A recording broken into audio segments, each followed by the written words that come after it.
Okay, so let's talk about the factor theorem. If p of x is a polynomial, r is any number, then the following things have to be true. If p of r equals 0, then x minus r has to be a factor of the polynomial. It's also true that if x minus r is a factor, then p of r has to be 0. So they work both ways and vice versa. If you know one, you're guaranteed the other. And that's the factor theorem. So that's what is going to allow us, in conjunction with the remainder theorem, to figure out the next example. Example 4 asks us to determine whether x plus 2 is a factor of the polynomial x to the 4th minus 7x squared minus 6x. Now, one way we could work this problem is we could actually divide it out. We could actually do the division. But we've learned, along with the remainder theorem and the factor theorem, that we can actually just compute p of what number? Negative 2. So if I take negative 2, which is the synthetic divisor, it is what makes x plus 2, my divisor, equal to 0. If I take p of negative 2, which is negative 2 to the 4th, minus 7 times negative 2 squared, minus 6 times negative 2. So in this case, we have positive 16, minus 7 times positive 4 is 28, and minus times a minus makes a positive 12. So that equals what? 0. So that's the remainder of that problem. When I divide p of x by x plus 2, I would get a remainder of 0. So what's the answer to the question? Is that a factor or is it not? Yes. If the remainder is 0, then it's said to be a factor. So we know that yes, x plus 2 is a factor of the polynomial p of x.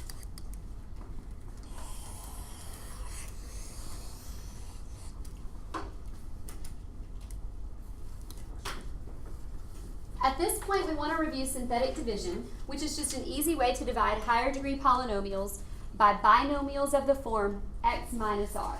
So you could divide by x plus 2, or x minus 5, or x plus 2/3, but you could not divide by an x squared. So synthetic division only works if you're dividing by a linear binomial. And when you know how to do it, it's a lot faster than long division. So it's preferable for most of what we're going to do in chapter 5.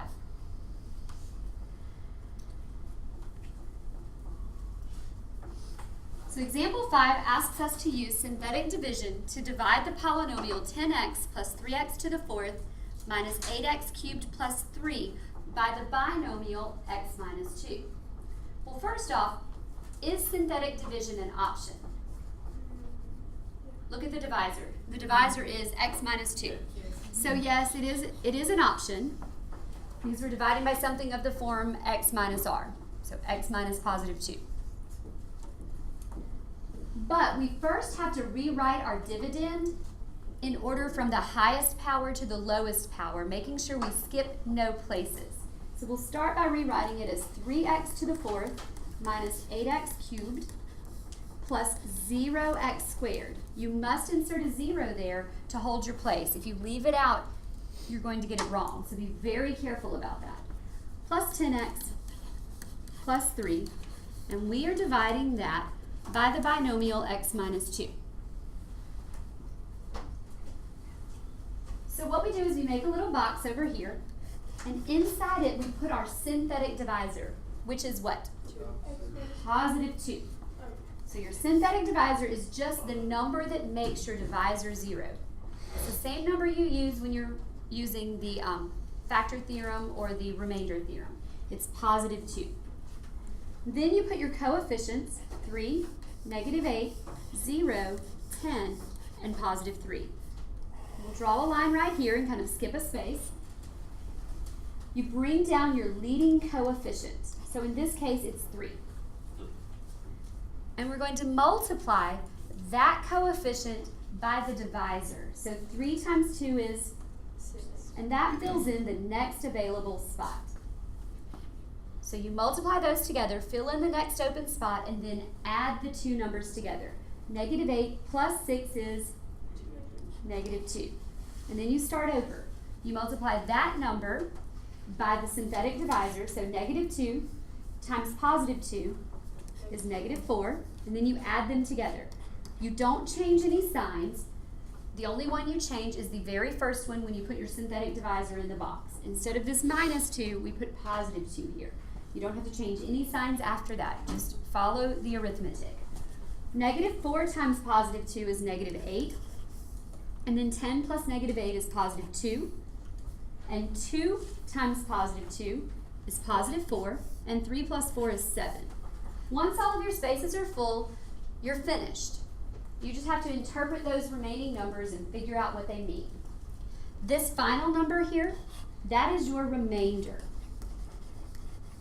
So if you wanted to check yourself, you could find P of positive 2, and you should get 7. If you don't, you did something wrong and you need to start over. The other numbers are the coefficients of your answer.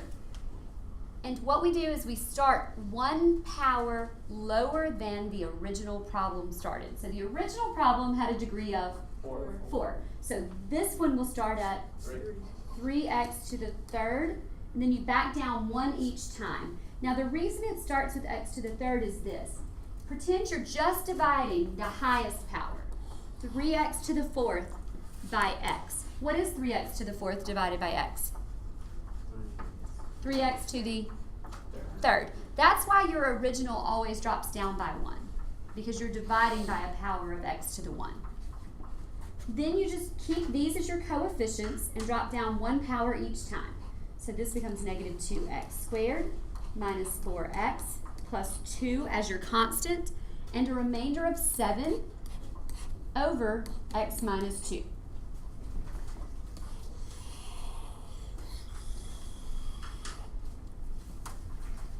So this method of writing the answer is your quotient plus your remainder over your divisor. Quotient plus the remainder over the divisor. And that's your final answer.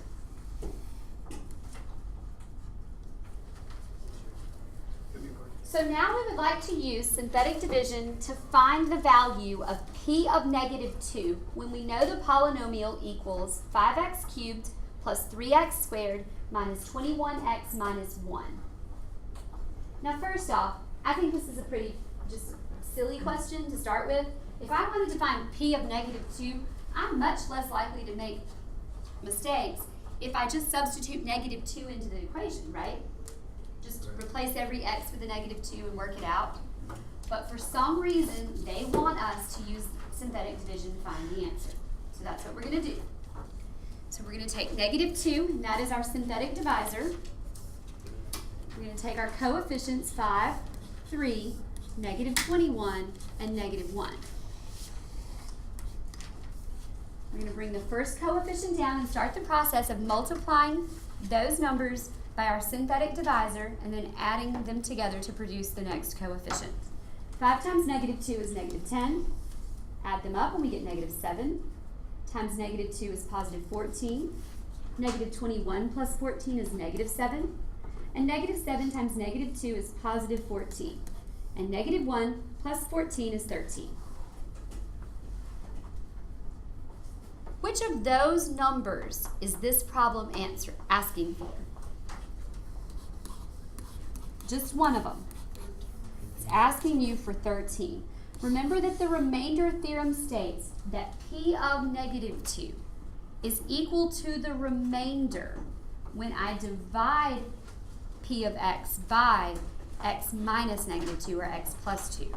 In other words, it's the remainder of my synthetic division problem when my synthetic divisor is negative 2. So that is an alternate form of function notation. You could just do synthetic division on it and list the remainder. Make sense? Yes? No problems. We understood it entirely. You sure? Okay. If you're having any other trouble with synthetic division, remember there are all kinds of good YouTube videos out there. Khan Academy has some good ones. So just go find one if you need some other help with remainder theorem or synthetic division. So now for the problem that I know you're not going to like. You guys ready? We would like to use synthetic division to find P of I. I know. When the polynomial is equal to x cubed minus x squared plus x minus 1.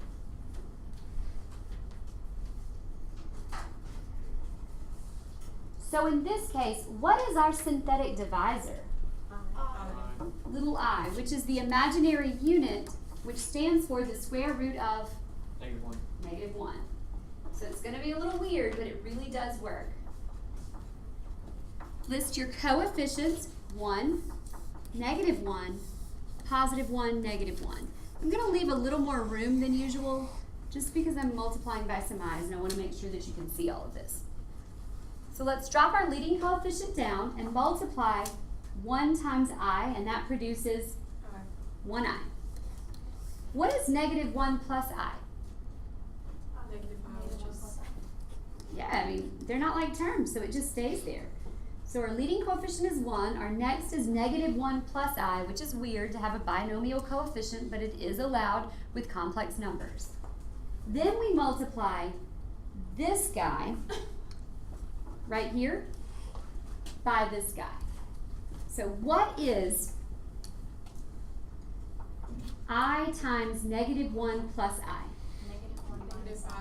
Negative 1i plus I squared. And what do we know I squared equals?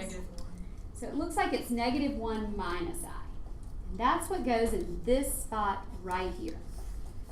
We clean it up, we write it in the next available spot, and then we add these two together. 1 plus negative 1 is 0, and 0 minus I is negative I. So negative I times I is negative I squared. And negative I squared is negative negative 1, which is positive 1. And that's what goes in this space right here. Well, what's negative 1 plus 1? 0. So it turns out that P of I is equal to 0. Which basically means that x minus I had to be a factor of that. Which means that I had to be a solution. We've talked about that. That if you get a remainder of 0, it means it was a factor, but it means that the synthetic divisor was actually a solution, or a root, or a 0 of that polynomial. Yes? All right, I'm going to come off to the side here, and I want to show you guys something.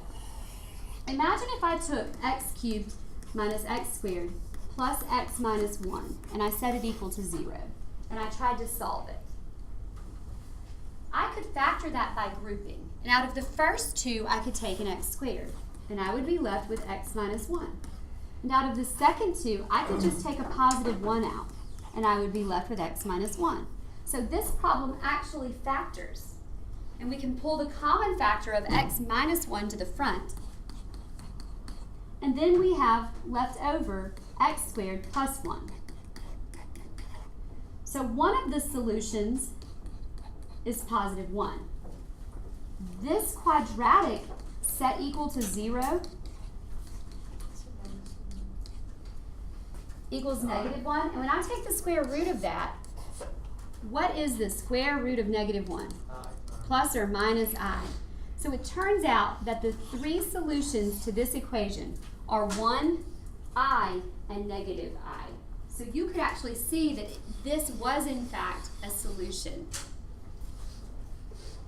when you factor the problem.